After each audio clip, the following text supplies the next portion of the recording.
घोडदौड करत करत फुल एवढी ताण लागली प्रचंड. तो एका घर दिसलं त्या ओटीवर थांबतो.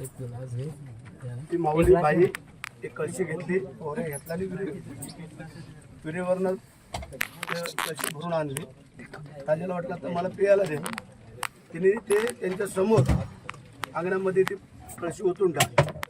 परत गेली, परत कळशी भरली, परत आली. त्याला वाटलं आता दे, परत ती ओतून टाकली. ताक होत ऐका तर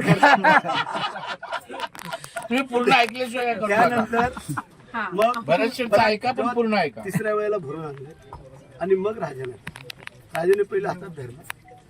तू असं का केलंस की तू 2 वेळेला पाणी आणलं, तू बसलंस. मला तिने सांगितलं सारी बाई म्हणजे ज्या वेळेला तुम्ही एवढं धावत पळत दमत आलात त्यावेळेला तुमच्या अंगातला घाम झाला, तुमच्या अंगातलं संपूर्ण रक्त भिजलं. ह्याची एवढी वर खाली चालना होते. म्हणजे पाण्याचा एक घोट घेताना जर त्याचा काही इफेक्ट झाला तर तुम्ही जागेच. म्हणजे शास्त्र सांगते ते आम्ही सांगतो. म्हणून कधी ताईनं सांगितलं नाही कोणाला ताईनं. तिला आता ऐकल तर माझं ना ते. ऐका नको.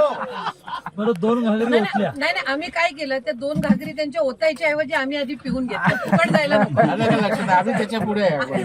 म्हणून मगाशी काय बाटल्या देत होते ते काय होतं, आपलं चालतो ना एवढं रक्त गरम बरं होतं. शेड एवढा 3 घागरी बरं ओतल्या. आता तुम्ही पिया, आता प्यायला हरकत नाही, काय तेवढा वेळ गेलेला आहे. 3 घागरी झाल्या.